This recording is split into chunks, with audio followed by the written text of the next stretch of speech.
नमस्कार, सिटी न्यूजच्या रात्री 10च्या बुलेटिनमध्ये प्रेक्षकांचं मनपूर्वक स्वागत। आज दिनांक 13 ऑगस्ट 2025 वार बुधवार। बातमीची सुरुवात करूया सुविचार मालेने। शिक्षण म्हणजे फक्त माहिती मिळवणे नाही, तर चांगले आणि योग्य माणूस बनवणे आहे। आजचा सुविचार आपण बघितला, आता बघूया बातमीपत्रातील ठळक बातम्या।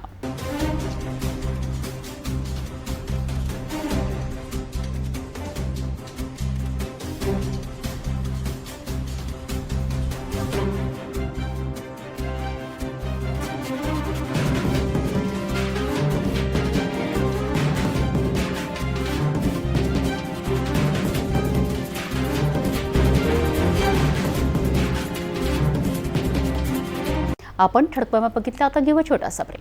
तपोवन पासून फक्त 1.5 किलोमीटर अंतरावर राधानगरी लेआउट लेक व्ह्यू प्लॉट सह मोजकेच प्लॉट शिल्लक।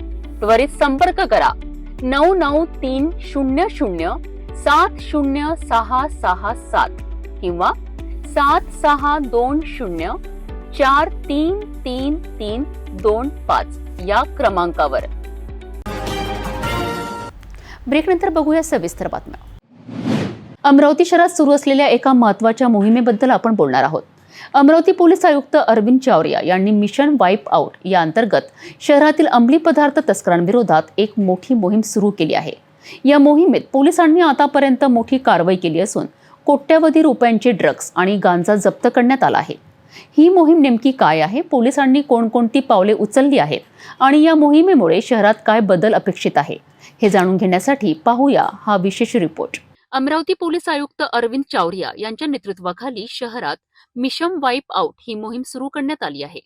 या मोहिमेचा मुख्य उद्देश अमरावती शहर अंमली पदार्थ मुक्त करणे हा आहे। नुकत्याच झालेल्या पत्रकार परिषदेत डीसीपी शिंदे यांनी या मोहिमेची माहिती दिली आहे। पोलिसांनी आतापर्यंत या मोहिमेअंतर्गत 8 आरोपींना अटक केली असून त्यांच्याकडून तब्बल 1 कोटी रुपयांपेक्षा जास्त किमतीचे एमडी ड्रग्ज जप्त करण्यात आले आहेत। त्याचबरोबर 31 लाख रुपयांचा गांजा जप्त करत अंमली पदार्थ तस्करांना मोठा धक्का दिला आहे। एवढेच नाही तर शहरात अवैधरित्या सुरू असलेल्या हुक्का पार्लरवरही पोलिसांनी कारवाई केली आहे।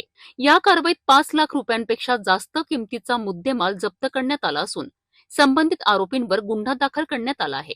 पोलीस आयुक्त चावरिया यांनी अमरावतीकरांना आवाहन केले आहे की जर शहरात कुठेही अंमली पदार्थांची विक्री होत असेल तर तत्काळ संबंधित पोलीस ठाण्यात माहिती द्यावी। माहिती देणाऱ्या व्यक्तीचे नाव गुप्त ठेवले जाईल, तसेच त्याला योग्य बक्षीसही दिले जाईल, असे आश्वासन त्यांनी दिले। ऑपरेशन वाईप आउट ही जी मोहीम आहे ही म्हणजे ड्रग्स विरोधी मोहीम आहे।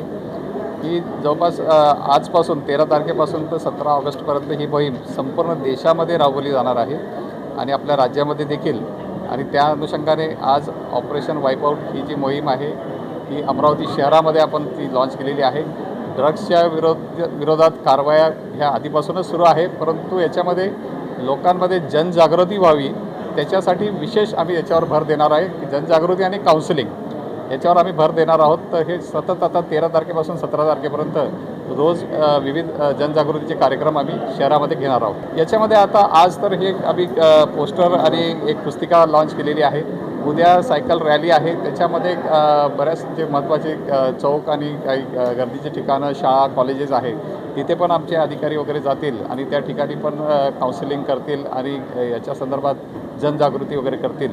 तर शाळा, कॉलेजेस आणि हे विद्यार्थी आमचं मेन जो टार्गेट एरिया आहे तो विद्यार्थी आहे। याच्यामध्ये असं आहे की बऱ्याच जणांना याबद्दलची माहिती असते, परंतु त्यांना भीती असते की आपण ही जर माहिती दिली आणि आपलं नाव जर कळालं आरोपींना वगैरे तर आपल्याला त्रास होऊ शकतो। तर मी या ठिकाणी आपल्याला सांगू इच्छितो की जो कोणी ही माहिती देईल त्याचं नाव आम्ही गोपनीय ठेवणार आहोत आणि त्याला योग्य ते बक्षीस पण आम्ही देणार आहोत।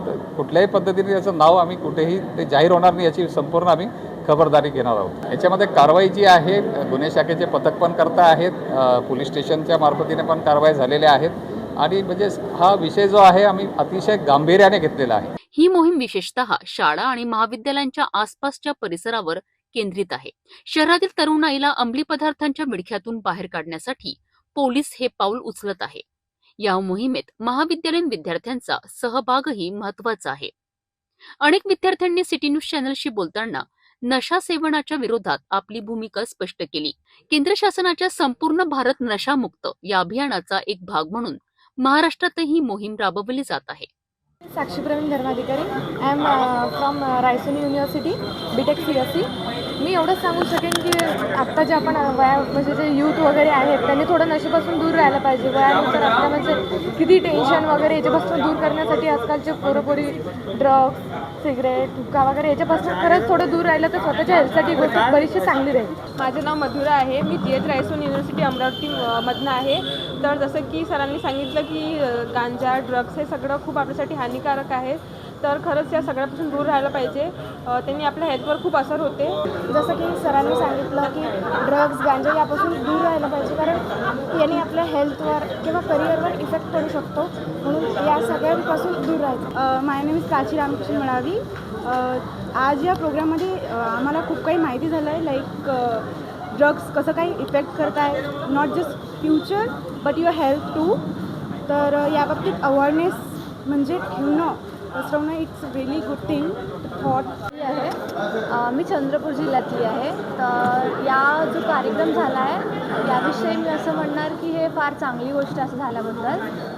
आणि आजच्या युवकांना हे जाणणं आवश्यक आहे की ड्रग्सपासून दूर राहणं खूप आवश्यक आहे. आणि यामुळे आपल्याला जे आपलं समोरचं जीवन आहे याला नष्ट करण्याऐवजी आपल्या हातात आहे की आपण याला कसं जगू शकतो. तर यामुळे जर आपण याची जितकं दूरी बनवून ठेवणार तितकं आपल्यासाठी चांगलं असतं. मिशन वाईप आउट ही केवळ एक पोलीस मोहीम नाही, तर अमरावती शहराच्या उज्ज्वल भविष्याकरिता एक महत्त्वाचा प्रयत्न आहे.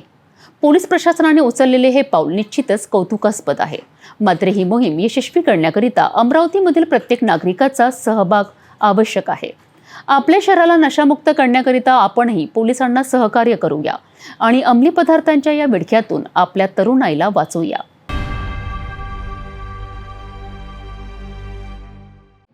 शहरात पुन्हा एकदा हॉकर्सच्या प्रश्नावरून वातावरण तापलं आहे. महानगरपालिका आयुक्तांनी सुरू केलेल्या मिशन फुटपाथ या कारवाईच्या निषेधार्थ हॉकर्स युनियनने विराट मोर्चा काढलाय. इरविन चौकापासून सुरू झालेला हा मोर्चा महानगरपालिका कार्यालयावर धडकला. या आंदोलनामुळे निर्माण झालेली परिस्थिती आणि हॉकर्सच्या मागण्या नेमका काय आहेत ते आपण जाणून घेऊया. अमरावती शहरातील हॉकर्सनी 13 ऑगस्टला आपल्या मागण्यांकरिता एल्गार पुकारलाय. महानगरपालिका आयुक्तांच्या मिशन फुटपाथ या कारवाईमुळे शेकडो हॉकर्स आणि तात्पुरत्या दुकानदारांवर बेरोजगारीची कुऱ्हाड कोसळली आहे. याच निषेधार्थ हॉकर्स युनियनच्या नेतृत्वाखाली एक भव्य मोर्चा काढण्यात आलाय. इरविन चौकातील डॉक्टर बाबासाहेब आंबेडकर यांच्या पुतळ्यासमोर या मोर्चाला सुरुवात झाली. यावेळी मोर्चाचे नेतृत्व करणारे गणेश मारोडकर यांनी सर्व हॉकर्सना संबोधित करताना महापालिकेला 10 रुपयांची कर पावती न फाडण्याचं आवाहन केलं आहे. ते म्हणालेत की शहरातील तात्पुरतं अतिक्रमण काढण्यापेक्षा कायमस्वरूपी आणि मोठी अतिक्रमण काढा. त्यांनी महानगरपालिका आयुक्तांना थेट आव्हान दिलंय. साला हल्के में लेना क्या हमारे को? अभी देखो, अगर हमारे ऊपर अगर तुमने नाइंसाफी की और 4 लंडोरे भेज के अतिक्रमण की कार्रवाई की तो फिर क्या रखना? और जो यहाँ पे नहीं है, जो अतिक्रमण विभाग को हफ्ता देते उनको भी मैं कहना चाहता बेटा, अब हफ्ते के दिन गए, अभी जो यूनियन से जुड़ेगा वही धंधा करेगा. अगर तू हफ्ते के भरोसे पे चल रहा होगा तो गणेश मारोकर देखेगा तेरी गाड़ी कैसी है. और मैं अतिक्रमण विभाग से भी कहना चाहता, अभी तक जो मलाई फलाई खाई वो बंद करो. जिस दिन मेरे हाथ लग गए ना तो ना घर के रहोगे ना घर. अगर कोई पैसे दे रहा और उसकी गाड़ी छूट रही और जो पैसे नहीं दे रहा गरीब उसकी गाड़ी उड़ रहे तो सालों घर से निकालूंगा तुम्हारे. हाँ, घर से निकालूंगा. शहरात अनेक मॉल्स, प्रतिष्ठाने, इमारती आणि मंगल कार्यालय आहेत ज्यांच्याकडे पार्किंगची पुरेशी सोय नाही. अशांवर कारवाई करण्याची मागणी यावेळी जोर धरू लागली. यामध्ये हॉकर्ससाठी हॉकर झोन आणि खाऊगल्ली निर्माण करण्याची मागणी करण्यात आली. तसेच दिवाळीचा सण जवळ आल्याने तोपर्यंत तरी अतिक्रमणावरील कारवाई थांबवावी अशी विनंतीही करण्यात आली आहे. आम्ही वारंवार मॅडमला निवेदन दिले, मोर्चे काढले, बंदूक मोर्चा काढला, मीठ भाकर खाल्ली, तरी सुद्धा मनपा प्रशासन आमचं ऐकायला तयार नाही आहे. त्या दिवशी मीटिंगसाठी बोलावलं होतं 11 तारखेला, त्यामध्ये काही यांनी तोडगा काढला नाही. आम्हाला थातूर मातूर उत्तर देऊन यांनी आम्हाला ऐकलं. पण यांनी मी शहर विरोध समिती सदस्य आहो, यांनी आमच्या अधिकाराचं हनन केलं. आम्हाला विश्वासात घेतल्याशिवाय कुठलीही ऑफर बनवू शकत नाही, कुठलीही कार्ड बनवू शकत नाही. यांनी अमरावती शहरात 27-17 पूर्ण रेड झोन बनवले, ते पूर्ण चुकीचे आहे. आम्हाला दिवाळीपर्यंत पूर्ण शिथिलता हवी, कारण आमचा रोजगार आमच्या संस्थेवर आमच्या याच्यावरच आहे, रोजीरोटी याच्यावरच आहे पूर्ण गाडीवर. हे अगर बंद झाली तर आमच्या इथं सण होणार नाही. हे काय यांना 1-2 लाख रुपये पगार आहे, यांचे रोज सण आहे, आमचे आत्ता सण सुरू होतात. म्हणून मी प्रशासनाला सांगू इच्छितो, दिवाळीपर्यंत आम्हाला शिथिलता द्या आणि झोन बनवण्यामध्ये जे काही मदत लागली ते आम्ही तुमची जरूर करू, पण दिवाळीपर्यंत आम्हाला शिथिलता हवी म्हणजे हवी. आणि तात्काळ सर्वांचा सर्वे करून त्यांना स्मार्ट कार्ड द्यावी ही विनंती. धन्यवाद. अमरावतीतील हॉकर्सच्या मोर्चाचं संपूर्ण वृत्तांत आपण बघितलंय. या कारवाईमुळे हॉकर्सच्या पोटावर पाय आलं असल्याचं त्यांचं म्हणणं आहे. आता महापालिका आणि जिल्हाधिकारी यावर काय भूमिका घेतात हे पाहणं महत्त्वाचं ठरेल.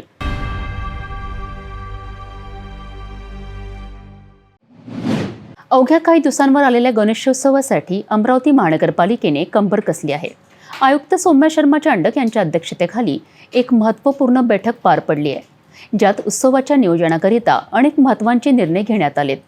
मंडप परवानगीपासनं ते विसर्जन व्यवस्थेपर्यंत अनेक सोयीसुविधा ऑनलाईन उपलब्ध करून देण्याचे निर्देश यावेळी आयुक्तांनी दिलेत.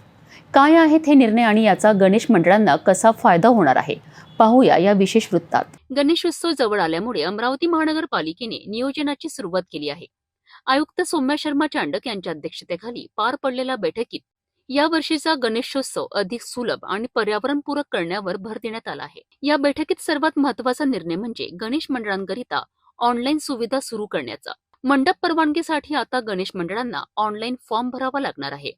यात मंडळाचे नाव, आयोजकांची माहिती, मंडपाचा पत्ता आणि सुरक्षेसंबंधीची माहिती द्यावी लागेल. ही ऑनलाईन प्रक्रिया मंडळाचा वेळ वाचवेल आणि परवानगी मिळवणे सोपे करेल. पर्यावरण जपण्यासाठी यावर्षी 25 कृत्रिम तलावांची व्यवस्था करण्याचे निर्देश आयुक्तांनी दिले आहेत. याशिवाय दरवर्षीप्रमाणे प्रथमेश तलाव आणि छत्री तलाव येथे मोठ्या गणेश मूर्तींच्या विसर्जनाकरिता खोल खड्डे तयार केले जातील. यामुळे प्रदूषण टाळण्यास मदत होईल आणि विसर्जन सुरक्षित होईल. घरगुती गणपतींच्या विसर्जनाकरिता कृत्रिम तलाव तयार केले जाणार आहेत. या बैठकीला अतिरिक्त आयुक्त महेश देशमुख, उपायुक्त योगेश पेठे यांच्यासह महाराष्ट्र प्रदूषण नियंत्रण मंडळ, वाहतूक पोलीस आणि इतर विभागांचे वरिष्ठ अधिकारी उपस्थित होते. या सर्वांच्या समन्वयातून यंदाचा गणेशोत्सव शांततेत आणि सुरळीत पार पडण्याचा प्रशासनाचा प्रयत्न आहे. अमरावती मंडपाने गणेशोत्सवासाठी केलेले हे नियोजन स्वागतार्ह आहे. विशेषतः ऑनलाईन सुविधांमुळे परवानगी प्रक्रियेतील किचकटपणा कमी होणार आहे, तर कृत्रिम तलावांमुळे पर्यावरणाचे संरक्षणही होईल आहे अशी आशा आहे. आता गणेश मंडळे आणि नागरिक या सुविधांचा कसा उपयोग करतात हे पाहणे महत्त्वाचे ठरेल.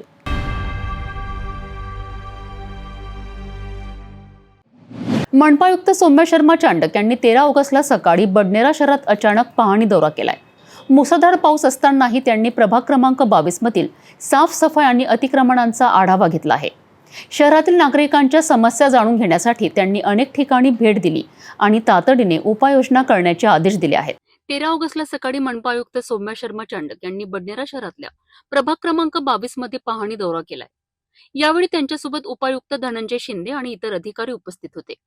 पावसाची पर्वा न करता आयुक्त चांडक यांनी नववस्ती परिसरातील आठवडी बाजार, अशोक स्तंभ, नाना नानी स्पॉट आणि पवन नगरचा आढावा घेतला. स्थानिक नागरिकांनी त्यांच्यासमोर कचरा व्यवस्थापन आणि अतिक्रमणांच्या अनेक तक्रारी मांडल्यात. आठवडी बाजाराजवळ व्यापारी मोठ्या प्रमाणात कचरा टाकत असल्याबद्दल त्यांनी तीव्र नाराजी व्यक्त केली आहे आणि वरिष्ठ आरोग्य निरीक्षकांना कठोर कारवाईच्या सूचना दिल्यात. त्याचबरोबर आठवडी बाजार आणि समता चौकातील शौचालयांची दुरावस्था पाहून त्यांनी तात्काळ दुरुस्तीचे आदेश दिलेत.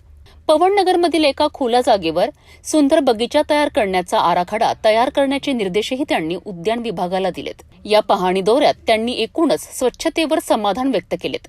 मात्र यात आणखी सुधारणा करण्याची अपेक्षाही त्यांनी व्यक्त केली आहे. मनपायुक्तांनी नागरिकांच्या समस्या थेट जाणून घेतल्या आहेत. आता त्यांनी दिलेल्या निर्देशांवर तात्काळ अंमलबजावणी होऊन शहरातील स्वच्छतेची आणि सोयीसुविधांची स्थिती सुधारेल अशी आशा नागरिक व्यक्त करीत आहेत.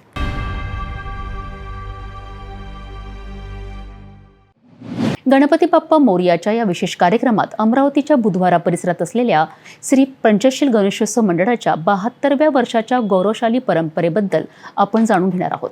यंदा हे मंडळ गोहत्या बंदी आणि गोवंश संरक्षणाची थीम घेऊन एक अनोखा संदेश देत आहे. अमरावती शहर येथील बुधवारा परिसर आणि इथेच गेल्या 72 वर्षांपासून एक परंपरा अखंडपणे जपली जात आहे. ती म्हणजे श्री पंचशील गणेशोत्सव मंडळाची गणेशोत्सवाची परंपरा.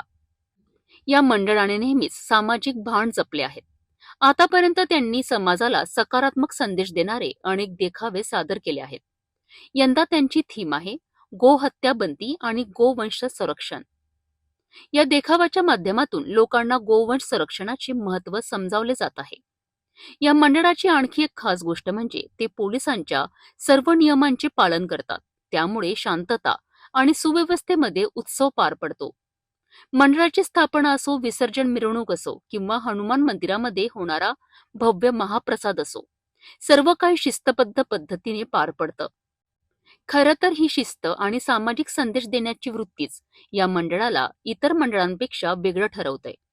राजेंद्र काथवटे, सचिव पंचशील क्रीडा व व्यायाम मंडळ बुधवार अमरावती. गेल्या 72 वर्षापासून मंडळाच्या वतीने आम्ही हा गणेशोत्सव साजरा करतो. यावर्षी 73वा गणेशोत्सव आम्ही साजरा करणार आहोत. दरवर्षी अनेक विषयावर आम्ही इथे देखावे सादर केलेले आहे, जसे ऐतिहासिक, सामाजिक, राजकीय या अशा. आणि सामाजिकमध्ये जसं पल्स पोलिओ, हेल्थ जनजागृती अभियान असे अनेक उपक्रम मंडळाने आतापर्यंत राबविलेले आहे. आणि आतापर्यंत मंडळाचा जो जास्तीत जास्त जो भार आहे किंवा जो एक संकल्प आहे तो सामाजिक कार्यावर जास्त आमचा भर आहे. तसं यावर्षी आमची आता गणेशोत्सवाची मीटिंग झाली आणि या मीटिंगमध्ये सर्वांच्या संमतीने आम्ही जसं आता ज्वलंत उदाहरण जे आहे गोहत्या.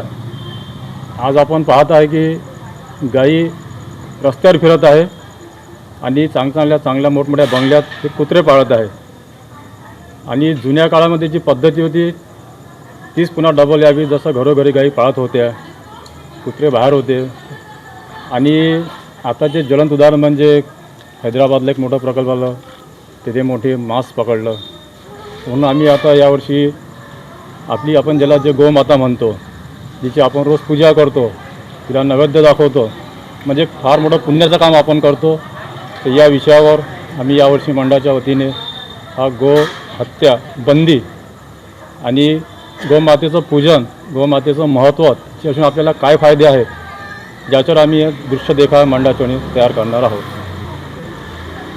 अमरावती येथील श्री पंचशील गणेशोत्सव मंडळ केवळ देखावे सादर करत नाही, तर त्यातून समाजाला एक सकारात्मक दिशा देण्याचा प्रयत्न करते. गोहत्या बंदी आणि गोवंश संरक्षण यांसारख्या महत्त्वाच्या विषयांवर लक्ष वेधून हे मंडळ एक आदर्श निर्माण करीत आहेत.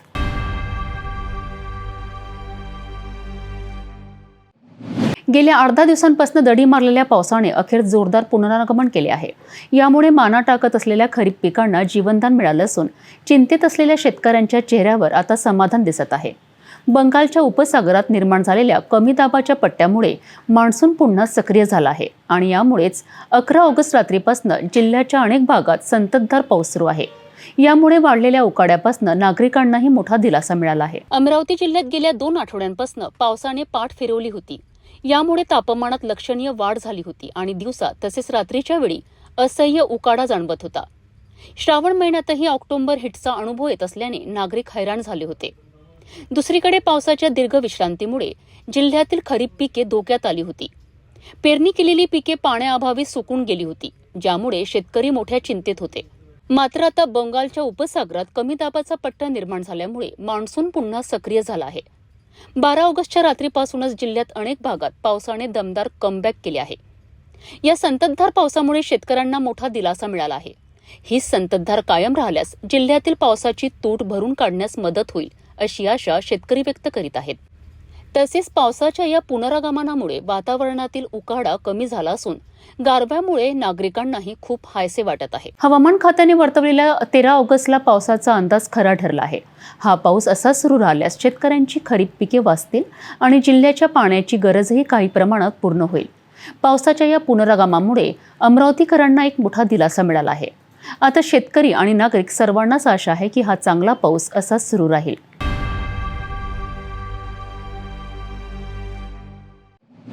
स्वातंत्र्य दिनाच्या पूर्वसंध्येला देशभरात उत्साहाचं वातावरण आहे. धामणगाव रेल्वे येथे निम्न वर्धा प्रकल्पाकडे जिथे स्वातंत्र्य दिनानिमित्त करण्यात आलेल्या नेत्रदीपक रोषणाईने संपूर्ण परिसर उजळून निघाला आहे. धामणगाव तालुक्यातील निम्न वर्धा प्रकल्प, ज्याला बगाजी सागर म्हणून ओळखलं जातं, स्वातंत्र्य दिनानिमित्त एका उत्साही रूपात नटला आहे. संपूर्ण धरण परिसर, प्रशासकीय इमारत आणि जलाशय परिसर रंगीबिरंगी दिव्यांच्या रोषणाईने उजळून निघाला आहे. तिरंगाच्या झेंड्यांनी आणि झेंडूंच्या फुलांच्या तोरणांनी केलेली सजावट अतिशय मनमोहक दिसत आहे. सूर्यास्तानंतर या दिव्यांच्या लखलखाटामुळे या परिसराने एक वेगळं आणि सुंदर रूप धारण केलं आहे. या नयनरम्य रोषणाईचं सौंदर्य पाहण्याकरिता नागरिक, पर्यटक आणि प्रकल्पातील कर्मचाऱ्यांनी मोठी गर्दी केली होती. लहानांपासून मोठ्यांपर्यंत सर्वजण या अनोख्या देखाव्याचा आनंद लुटत होते. प्रकल्प अधिकाऱ्यांनी दिलेल्या माहितीनुसार दरवर्षी स्वातंत्र्य दिनाला रोषणाई केली जाते, परंतु यंदा विशेष सजावट आणि अतिरिक्त लाइटिंगची खास व्यवस्था करण्यात आली आहे. हे सुंदर दृश्य खऱ्या अर्थाने स्वातंत्र्य दिनाचा उत्साह द्विगुणित करीत आहे. धामणगाव रेल्वेच्या निम्न वर्धा प्रकल्पावर करण्यात आलेल्या रोषणाईने स्वातंत्र्य दिनाच्या उत्साहात भर टाकली आहे. सिटी न्यूजसाठी संतोष वाघमारे, धामणगाव रेल्वे.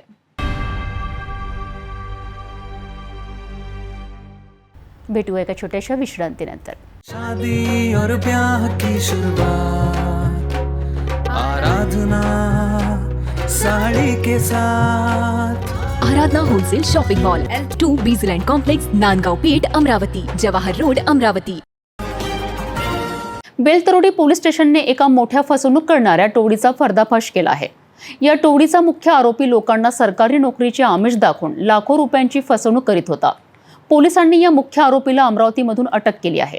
नागपूरमध्ये सरकारी नोकरी देण्याच्या नावाखाली फसवणुकीचा एक मोठा गुन्हा उघडकीस आला आहे. आरोपी जगदीश उर्फ प्रदीप उर्फ प्रकाश चव्हाण याने स्वतःला अमरावती पोलीस आयुक्तालयात क्लर्क म्हणून भासवलेत. त्यांनी बनावट पोलीस ओळखपत्र तयार करून लोकांचा विश्वास जिंकला. पोलीस भरती, आरोग्य विभाग, मेट्रो, रेल्वे, आर्मी यांसारख्या विविध सरकारी विभागात नोकरी लावण्याचे आश्वासन देऊन त्याने अनेक तरुणांकडनं लाखो रुपये उकळलेत. यामधील आरोपी प्रदीप चव्हाण उर्फ जगदीश नामदेव राठोड, प्रकाश धनराज राठोड अशा स्वरूपाचे वेगवेगळे नाव असलेला आरोपी आणि त्याची पत्नी शालू राठोड व पूजा चव्हाण हे सर्व राहणार नेर, जिल्हा यवतमाळ. या लोकांनी पोलीस खात्यामध्ये आम्ही क्लर्क आहोत असं सांगून लोकांची फसवणूक केली आहे. त्याचबरोबर आरोग्य खात्यामध्ये नोकरी लावून देतो, त्याचबरोबर मेट्रोमध्ये नोकरी लावून देतो, तसेच रेल्वे डिपार्टमेंटमध्ये नोकरी लावून देतो, भारतीय आर्मीमध्ये नोकरी लावून देतो. अशा प्रकारचे त्यांच्या जवळीक लोकांना विश्वासात घेऊन त्यांची रक्कम आपल्या खात्यावर ऑनलाईन वळती केली आणि यामध्ये त्यांनी त्यांना खोटे नियुक्तीपत्र सुद्धा दिलेले आहे. फिर्यादी स्वप्नील अशोक माटे यांच्या तक्रारीवरनं बेलतरोडी पोलिसांनी तपास सुरू केलाय. प्रगत तांत्रिक साधने आणि गोपनीय माहितीच्या आधारे पोलिसांनी मुख्य आरोपी प्रकाश उर्फ जगदीश राठोड याला अमरावतीतून ताब्यात घेतले. यामध्ये आरोपी आम्ही तात्काळ गुन्हा दाखल झाल्यानंतर 2 घंट्यात ताब्यात घेतला. आरोपी हा अमरावती वलगाव या रोडवर राहणारा होता. त्याच्या मिळालेल्या माहितीवरून आम्ही त्याचे आय कार्ड्स आणि त्याच्याजवळ आयडीज वगैरे भरपूर होत्या, त्या सर्व जमा केलेल्या आहेत. त्यावर तपास चालू आहे. सध्या आरोपी PCR मध्ये आहे. यामध्ये आरोपी व फिर्यादी हे एकमेकाचे परिचित होते आणि त्यावरून त्यांनी फिर्यादीचा विश्वास संपादन केला आणि फिर्यादीचे जे मित्र आहेत त्यांच्याकडून सुद्धा त्यांनी मोठी रक्कम वळती केलेली आहे. आरोपी अतिशय चलाक होता. तो एका ठिकाणी जास्त दिवस राहत नसे. एका जिल्ह्यातून दुसऱ्या जिल्ह्यात जाऊन फसवणूक करीत असे. त्याच्यावर यापूर्वीही अनेक गंभीर गुन्हे दाखल आहेत. कलम 420, 465, 468, 471, 499, 506 अंतर्गत त्याच्यावर आधीच गुन्हे नोंद आहेत. या प्रकरणात पोलिसांनी आरोपीच्या पत्नी शालू राठोड आणि आणखी एका महिलेविरोधातही गुन्हा दाखल केला आहे. नागपूर पोलिसांनी जनतेला आवाहन केले आहे की कोणत्याही सरकारी नोकरीकरिता कोणालाही पैसे देऊ नका, अशी मागणी करणाऱ्या व्यक्तीची माहिती तात्काळ पोलिसांना द्या. यामध्ये पोलीस दलातर्फे सर्व नागरिकांना आव्हान आहे की शासकीय नोकरीसाठी कोणीही पैसे देऊ नये. पैशाची मागणी करणारी कोणतीही व्यक्ती आढळल्यास त्वरित जवळच्या पोलीस ठाण्यात तक्रार नोंदवावी. पोलीस भरती व शासकीय भरती प्रक्रिया ही पारदर्शक व कायदेशीर असते. यामध्ये कोणी अशी तक्रार असेल त्यांच्याकडे तर संबंधित पोलीस स्टेशनला त्यांनी रिपोर्ट द्यायला पाहिजे। या प्रकरणातील मुख्य आरोपीला काल रात्री अटक करण्यात आली असून पुढील तपासासाठी त्याला न्यायालयात हजर करण्यात आले आहे।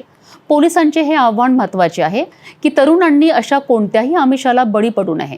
नोकरीच्या शोधात असलेल्या तरुणांनी कायदेशीर आणि पारदर्शक प्रक्रियेवरच विश्वास ठेवावा।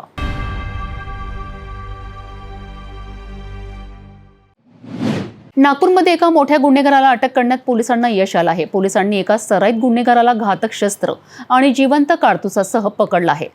आरोपीचा खून आणि खुनाचा प्रयत्न करणाऱ्यासारख्या गंभीर गुन्ह्यांमध्ये सहभाग आहे। पाहूया ही सविस्तर बातमी। नागपूरमध्ये गुन्हे शाखेच्या युनिट 5 ला एका गुप्त बातमीदाराकडून माहिती मिळाली की रेकॉर्डवरील आरोपी मोहम्मद इम्रान मोहम्मद अमर अन्सारीकडे प्राणघातक अग्निशस्त्र आहे आणि तो कोणताही गंभीर गुन्हा करण्याच्या तयारीत आहे। ही माहिती मिळाल्यावर पोलिसांनी तात्काळ कारवाई सुरू केली। त्यांनी आरोपीचा शोध सुरू केला आणि त्याला चौकशीसाठी ताब्यात घेतले। सुरुवातीला आरोपींनी प्रश्नांची उडवाउडवीची उत्तरे दिली, ज्यामुळे पोलिसांचा संशय बळावला। त्यानंतर पोलिसांनी आरोपीच्या घरावर छापा टाकला। या छाप्यात पोलिसांना एक प्राणघातक अग्निशस्त्र आणि एक जिवंत कारतूस सापडले।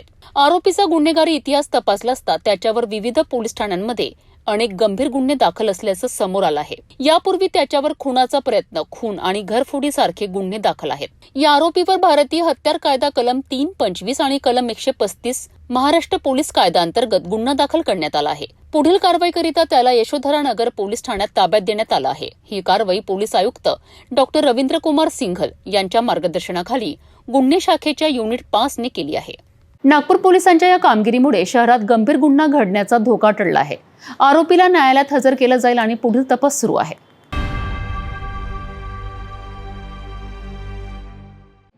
नागपुरातल्या एका महत्त्वाच्या बातमीवर प्रकाश टाकत आहोत। नागपूरमध्ये एका बौद्ध विहारातून गौतम बुद्धाची मूर्ती आणि दानपेटीची चोरी झाली होती। पोलिसांनी या गुन्ह्याचा छडा लावत एका आरोपीला अटक केली आहे आणि चोरी झालेली मूर्तीही जप्त केली आहे।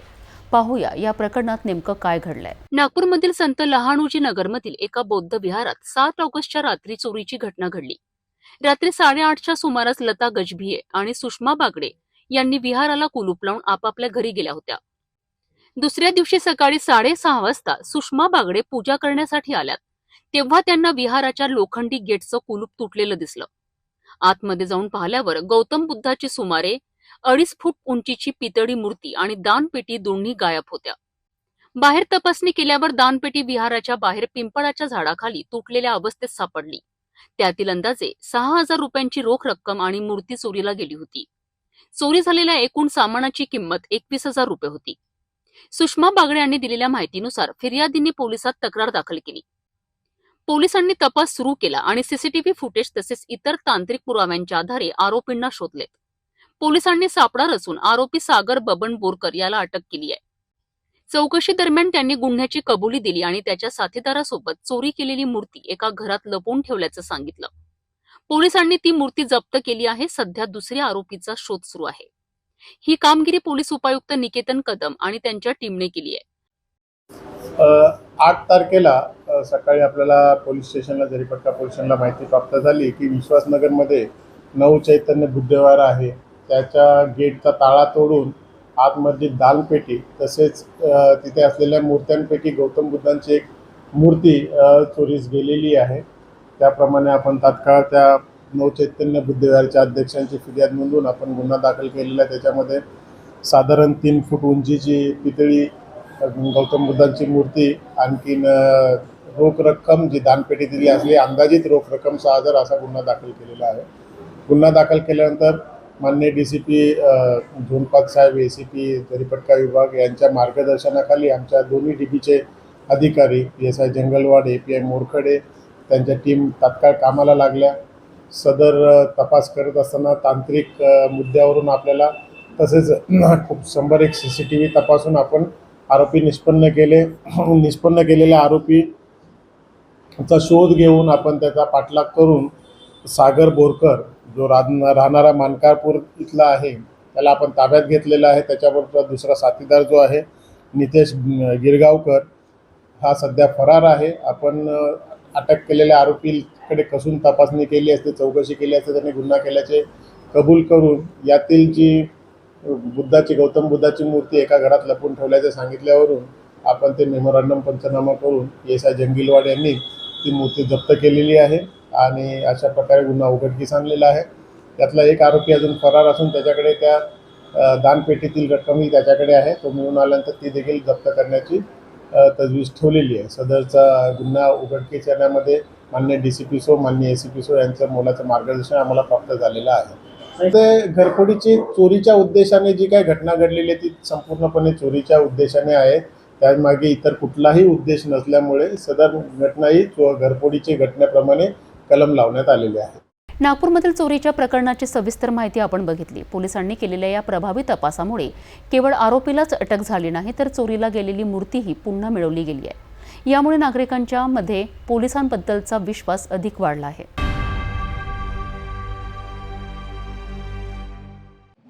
नागपूर जोडून एक धक्कादायक बातमी समोर येत आहे. पारशिवनी पोलीस स्टेशनच्या हद्दीत एका विवाहित महिलेचा आपल्या 5 वर्षाच्या मुलासह भंडारा कालव्यात वाहून गेल्याची दुर्दैवी घटना घडली आहे.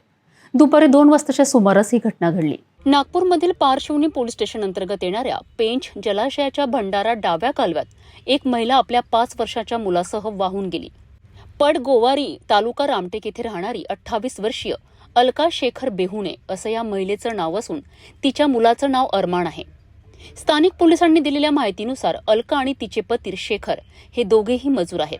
घटनेच्या दिवशी अलका कामावर न जाता घरीच होती. ती नेमकी कोणत्या कारणाने भंडारा कालव्याकडे गेली याचा तपास पोलीस करीत आहेत. सध्या हा भंडारा कालवा शेतीच्या सिंचनासाठी तुडुंब भरून वाहत आहे. त्यामुळे दोघांचाही शोध घेणं पोलिसांसाठी एक मोठं आव्हान आहे. पारशिवनी आणि रामटेक पोलीस या घटनेचा अधिक तपास करीत आहेत. ही अत्यंत दुर्दैवी घटना आहे. पोलीस अलका आणि तिच्या मुलाचा शोध घेत आहे. या घटनेमागे नेमकं काय कारण आहे याबाबतची माहिती अद्याप समोर आलेली नाही.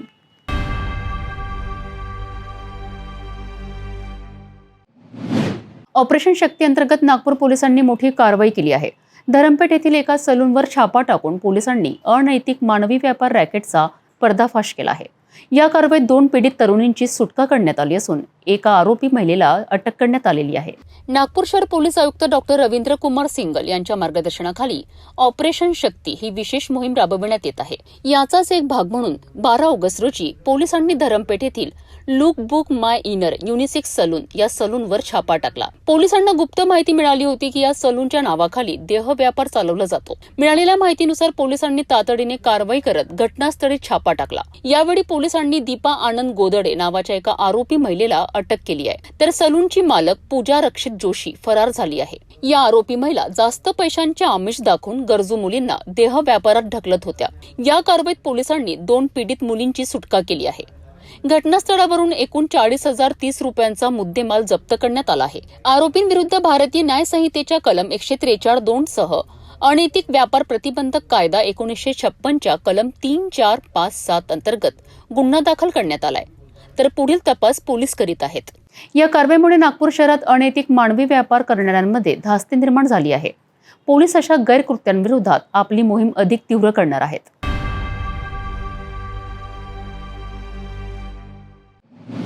आज एक धक्कादायक बातमी समोर आली आहे जिने संपूर्ण जिल्ह्यात खळबळ उडवून दिली आहे.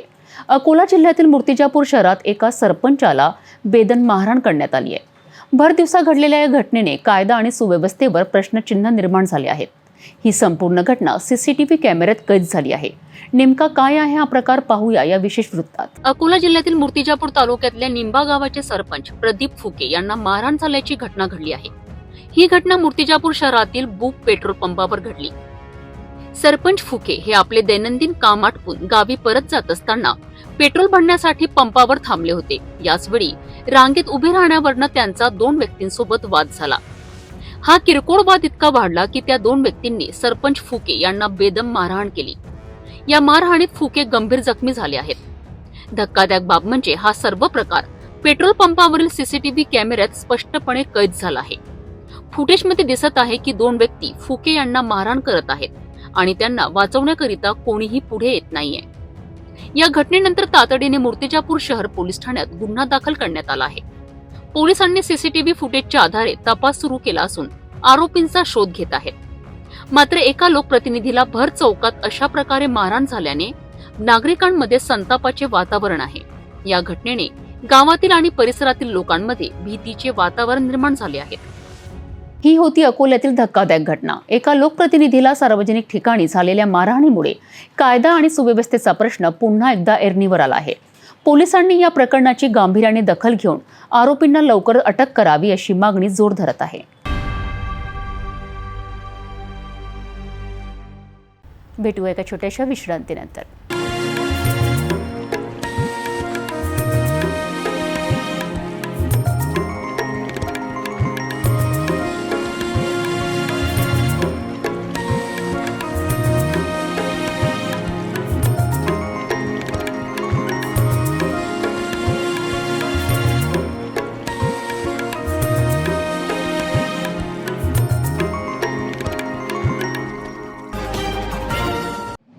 अर्जुनी मोरगाव पंचायत समितीची वार्षिक आमसभा प्रचंड गोंधळात आणि जनतेच्या संतापात पार पडली. पाणी टंचाई, भ्रष्टाचाराचे आरोप आणि स्थानिक आमदारांच्या कथित निष्क्रियतेमुळे संतप्त झालेल्या महिलांनी आमसभेतच घागर मोर्चा काढला. जनतेचा हा आक्रोश आणि आमची मागणी पूर्ण करा नाहीतर खुर्ची खाली करा या घोषणांनी संपूर्ण सभा दणाणून गेली. या कार्यक्रमात याच घटनेचा सविस्तर आढावा आपण बघणार आहोत.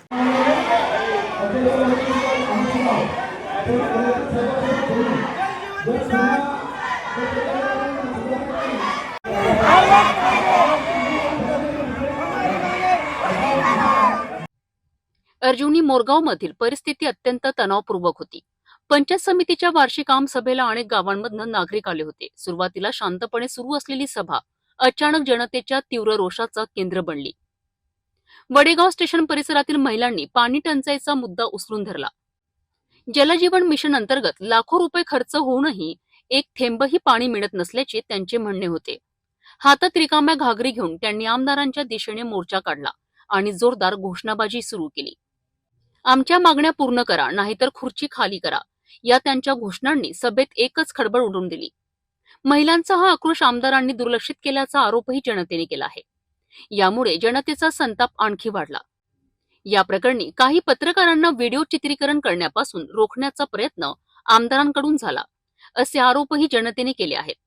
एकूणच ही आमसभा जनतेच्या प्रश्नांना न्याय देण्याऐवजी त्यांच्या संतापाचा ज्वालामुखी बनला. या घटनेने स्थानिक राजकारणातील वाढत्या असंतोषाला वाचा फोडली आहे. जेव्हा जनतेचे प्रश्न ऐकले जात नाही तेव्हा त्यांचा संताप अशा प्रकारे बाहेर येतो. अर्जुनी मोरगावमधील पाणी टंचाईचा प्रश्न आणि जलजीवन मिशनच्या कामांची चौकशी होणे गरजेचे आहे. आमदारांनी जनतेच्या प्रश्नांकडे लक्ष देणे अपेक्षित आहे, नाहीतर असाच रोष पुन्हा उफाळून येऊ शकतो. ही केवळ एका सभेची गोष्ट नाही, तर लोकशाहीतील जनतेच्या अपेक्षा आणि लोकप्रतिनिधींच्या जबाबदारीचा गंभीर प्रश्न आहे.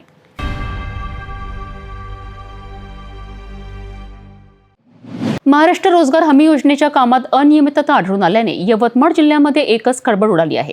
विधानमंडळ समितीचे प्रमुख सुनील अण्णा शेडके यांनी कळंब तालुक्यातील कामांची पाहणी केली असता अनेक गैरव्यवहार त्यांच्या समोर आले आहेत. या अनियमिततेमुळे संतप्त झालेल्या शेडके यांनी संबंधित कंत्राटदारावर आणि अधिकाऱ्यांची चांगलीच कान उघाडणी केली आहे. पाहूया या संबंधीचा सविस्तर वृत्तांत. महाराष्ट्र रोजगार हमी योजनेची कामं ग्रामीण भागात मजुरांना रोजगार देण्यासाठी सुरू करण्यात आली आहेत. मात्र याच कामांमध्ये मोठ्या प्रमाणात अनियमितता होत असल्याचं पुन्हा एकदा समोर आलं आहे. यवतमाळ जिल्ह्याचा दौरा करणाऱ्या रोजगार हमी योजनेच्या विधानमंडळ समितीला कळंब तालुक्यातील उमरी आणि गांधा गावांमध्ये झालेल्या कामांमध्ये गंभीर त्रुटी आढळल्यात. पांदन रस्त्यांची कामाची पाहणी करताना समितीचे प्रमुख सुनील अण्णा शेडके यांनी कामाचा दर्जा, वापरलेले साहित्य आणि मजुरांच्या नोंदणी तपासल्या. कामांमध्ये गैरव्यवहार झाल्याचं स्पष्ट होताच शेडके यांनी संबंधित कंत्राटदारांवर आपला संताप व्यक्त केलाय.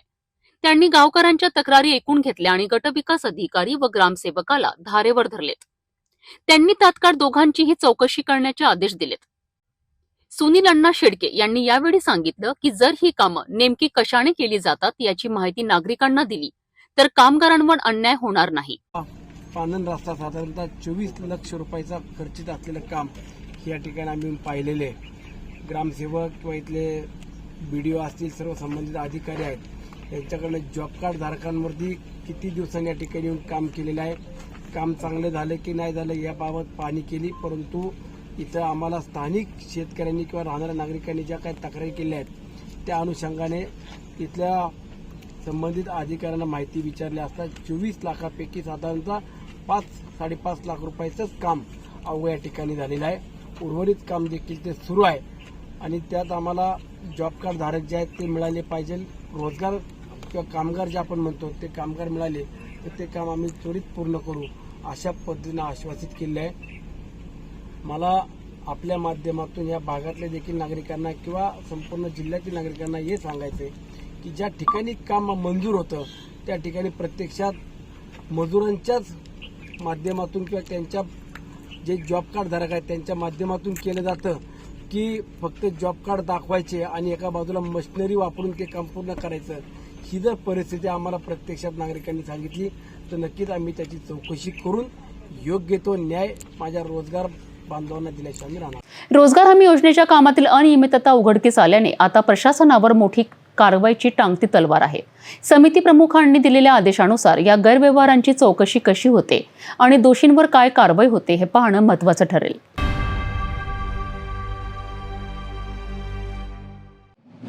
महाराष्ट्रातील नांदेड जिल्ह्यातील कळंब तालुक्यात असलेल्या सुप्रसिद्ध श्री क्षेत्र चिंतामणी मंदिरात अंगारिका चतुर्थीचा उत्सव मोठ्या उत्साहात साजरा झाला.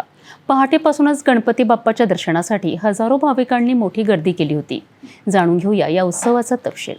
कळंब तालुक्यातील श्री क्षेत्र चिंतामणी हे गणपतीचे जागृत देवस्थान मानले जाते.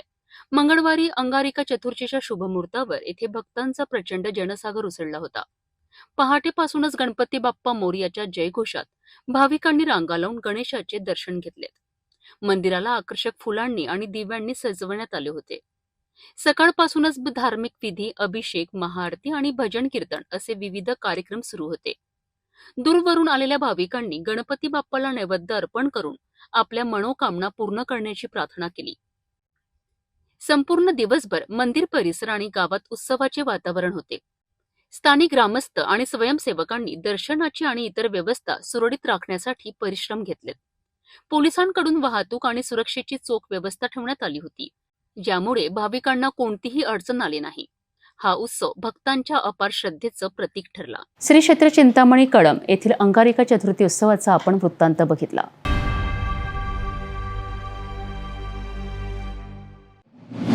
महाराष्ट्राच्या राजकारणातील एका मोठ्या प्रश्नावर आपण चर्चा करणार आहोत. राष्ट्रवादीच्या गुंडांनी शेतकऱ्यांच्या मुलांवर हल्ला केल्याचा आरोप, सरसकट कर्जमाफीचे आश्वासन आणि सत्ताधारी पक्षावर असलेले अनेक गंभीर आरोप यावर सविस्तर बोलणार आहोत.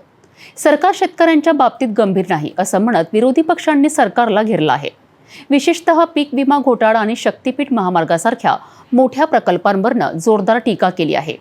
काय आहेत हे आरोप आणि यावर सरकारची भूमिका काय, पाहूया या विशेष वृत्तात. राष्ट्रवादीच्या गुंडांनी शेतकऱ्यांच्या मुलांवर हल्ला केल्याचा आरोप करत मराठवाड्यात शेतकऱ्यांच्या मुलांचे मजबूत संघटन उभे करण्याचा निर्धार विरोधी पक्षाने व्यक्त केला आहे. सत्तेवर आल्यानंतर सरसकट कर्जमाफीचे आश्वासन दिले होते, मात्र सरकार शेतकऱ्यांच्या बाबतीत आणि कर्जमाफीच्या मुद्द्यावर बोलायला तयार नाही असे गंभीर आरोप करण्यात आले आहेत.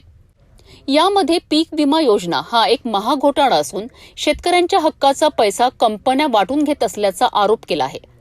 पीक विमा कंपन्यांवर अंकुश ठेवण्यात राज्य सरकार अपयशी ठरले आहेत का, असा सवाल विचारला जात आहे. जर कंपन्यांनी पैसे खाल्ले तर यात कोण कोण सहभागी आहेत, असा थेट प्रश्न विचारत या प्रकरणाची चौकशी करण्याची मागणी जोर धरू लागली आहे. तर 86,000 कोटी रुपयांचा शक्तीपीठ महामार्ग शेतकऱ्यांनी मागितलेला नाही, असा थेट सवाल करत हा पैसा शेतकऱ्यांच्या कर्जमाफीसाठी आणि भावांतर कायदा लागू करण्यासाठी वापरावा, अशी मागणी करण्यात आली आहे. आमचा बाप मरायला लागला आहे, त्यावर तुम्ही काम करा, अशा कठोर शब्दात सरकारने शेतकऱ्यांच्या प्रश्नांकडे लक्ष द्यावे असे आवाहन करण्यात आले आहे. पुढे लाडकी बहीण योजना ही फक्त निवडणुका जिंकण्यासाठी आणली होती, असा आरोपही करण्यात आला आहे. निवडणुकीत याच पैशांचे लीगल वाटप करण्यात आले आणि स्थानिक स्वराज्य संस्थांच्या निवडणुका संपल्या की ही योजना बंद होईल, असा दावा केला जात आहे. दारूवरील कर वाढवून लाडक्या बहिणींना पैसे देणे आणि दारूच्या माध्यमातून दाजीकडून ते काढणे, अशा पद्धतीने सरकार लोकांची दिशाभूल करत असल्याचा आरोपही केला जात आहे. राज्यात एका महिन्याच्या आत शेतकऱ्यांची कर्जमाफी झाली नाही आणि सोयाबीनच्या भावासंदर्भात भूमिका स्पष्ट झाली नाही तर महाराष्ट्रात एकाही पुढाऱ्याला फिरू देणार नाही, असा थेट इशारा देण्यात आला आहे. सरकारला हा अंतिम इशारा असून याकडे दुर्लक्ष केल्यास राज्यात मोठं आंदोलन उभं राहण्याची शक्यता आहे. तुम्हाला एक सांगू का, लाडक्या बहिणीचं काम संपलंय आता. लाडकी बहीण योजना फक्त आणि फक्त निवडणूक जिंकण्यासाठी आणली होती. लाडक्या बहिणीला तुम्ही कुठल्या महाराष्ट्रातल्या एका आमच्या मायमाऊलीनं म्हणली होती आमच्यासाठी 1,500 रुपये तुम्ही द्या. एवढ्या स्वाभिमानी आहेत आमच्या माया बहिणी, काय तुम्हाला कधीच मागणी केल्या नव्हत्या. अहो तुम्हाला त्या अंगणवाडीच्या 4 बायाचं मागण्या मान्य होत नाहीत, त्या आशा सेविकांच्या मागण्या मान्य होत नाहीत तुमच्यासमोर. आम्ही बघतो त्या मुंबईमध्ये आझाद मैदानला हजारो राज्यातून महिला येतात, त्या ठिकाणी अंगणवाडीच्या मानधन द्या म्हणून, ते देणं होत नाही. तुम्ही राज्यभरातल्या महिलांसाठी तुम्ही जी योजना आणली लाडकी बहीण, ही फक्त आणि फक्त निवडणुकीला लिगल पैसे वाटले या लोकांनी. 2-2, 3-3 महिन्याचे पैसे तुम्ही अगोदर टाकले आणि विधानसभा जिंकली की आता सुरू झाला कार्यक्रम. सगळ्या लाडक्या बहिणी आता मी सांगतो, आज उद्याची जिल्हा परिषद, पंचायत समिती, महानगरपालिका संपू द्या, एकाही लाडक्या बहिणीला पैसे महाराष्ट्रात मिळणार नाही. आज दारूवर टॅक्स वाढवलाय, बरोबर. दारूवर टॅक्स का वाढवलाय? इकडं लाडक्या बहिणीला द्यायचे, त्या लाडक्या बहिणीच्या दाजीकडून, भाऊजीकडून 1000 रुपयाची दारू पेत असला तर त्यातले 200 रुपये तर आले पाहिजे ना. ही फंडा राज्य सरकार वापरते, हे तुम्हाला आम्हाला शेतकऱ्यांच्या पोरांना कळालं पाहिजे. आमचं म्हणणं एवढंच आहे, तुम्ही चुकीचे धोरणं हाकू नका. कुठल्याही ड्रीम प्रोजेक्टची गरज नाही. महाराष्ट्रातल्या कुण्या एका सिंगल माणसाने तुम्हाला मागणी केलेली नाही. की तुमचे ड्रीम प्रोजेक्ट कुठल्या राजकीय अस्तित्वासाठी असतील आम्हाला माहीत नाही, परंतु त्या प्रोजेक्टचा शेतकऱ्यांसाठी कसलाही फायदा नाही. आम्ही तेच म्हणतोय, तुम्ही 86,000 कोटी इकडे कर्जमाफीसाठी वापरा, त्यातले पैशाचं तुम्ही सोयाबीनच्या भावांतर कायद्यासाठी वापरा, पीक विम्यासाठी वापरा. कंपन्यावर काय तुम्हाला निर्बंध घालायचे ते घाला, नाहीतर असं सांगा कंपन्याचा आमचा संबंध नाही, आम्ही कंपन्याला बघून घेऊ. राज्यामध्ये शेतकऱ्यांची कर्जमाफी 1 महिन्याच्या अगोदर जर नाही झाली, 1 महिन्याचा अल्टिमेटम मी शेतकऱ्यांचं पोरगं म्हणून शेतकऱ्यांच्या वतीनं बोलतोय. जर 1 महिन्यात शेतकऱ्यांची कर्जमाफीची घोषणा नाही झाली, सोयाबीनच्या भावासंदर्भात जर भूमिका स्पष्ट नाही झाली, तर महाराष्ट्रात एकाही पुढाऱ्याला गावागावात सुद्धा आमचे लोक शेतकऱ्यांची पोरं अडवतील, तुम्हाला रस्त्यावर फिरू देणार नाही. का करू द्यायचं ह्यांना? आमच्या शेतीमालावर बोला, आमच्या कर्जमाफीवर बोला, एवढाच विषय आहे. जन बोलाल, जन आम्हाला न्याय देईल, निर्णय घेईल, त्याचं आम्ही स्वागत करू. गंभीर आरोप जे सरकारवर केले जात आहेत. शेतकऱ्यांच्या प्रश्नांवरनं सरकारला घेरण्याचा विरोधी पक्षाचा प्रयत्न किती यशस्वी होतो हे येणारे काळच ठरवेल. परंतु सध्या तरी सरकारला शेतकऱ्यांच्या कर्जमाफी आणि पीक विम्याच्या मुद्द्यावर ठोस पावले उचलण्याची गरज आहे. अन्यथा हा संघर्ष आणखी तीव्र होण्याची शक्यता नाकारता येत नाही.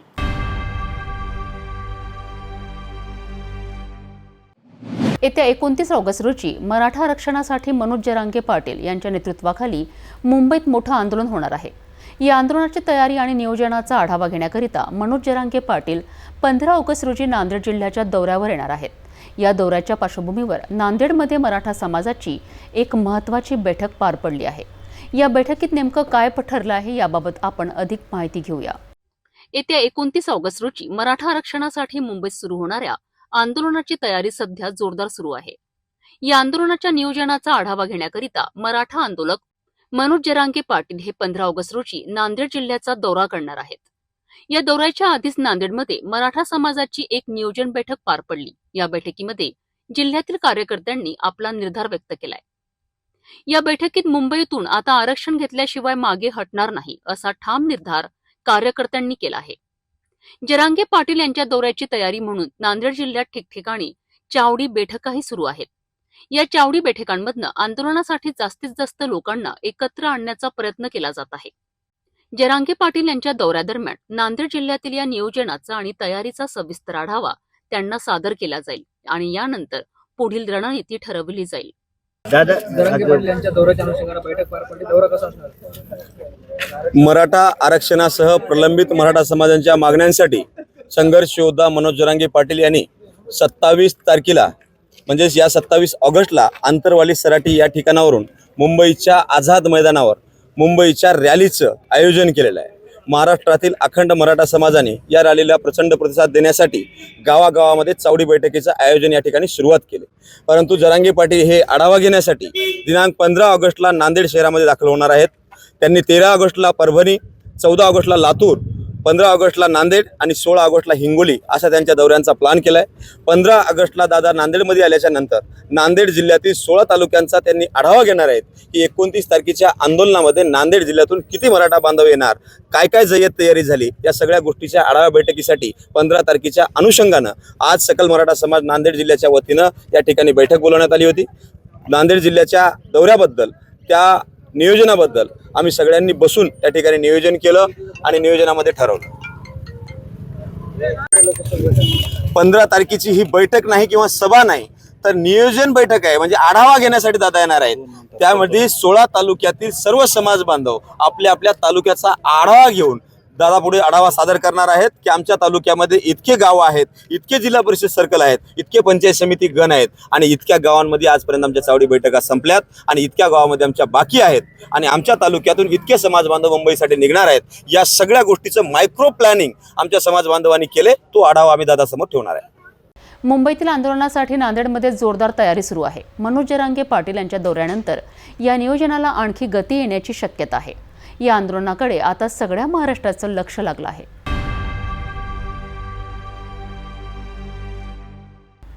जाता जाता पुन्हा एकदा आजच्या ठळक बातम्या.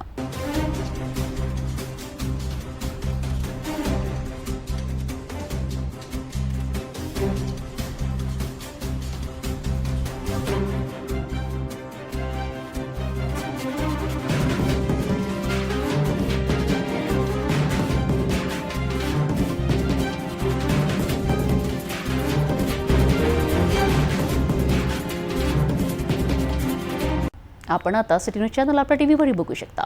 यामध्ये next channel 117, Jio channel 872, GTPL channel 73, Fastway channel number 256 वर बघू शकाल.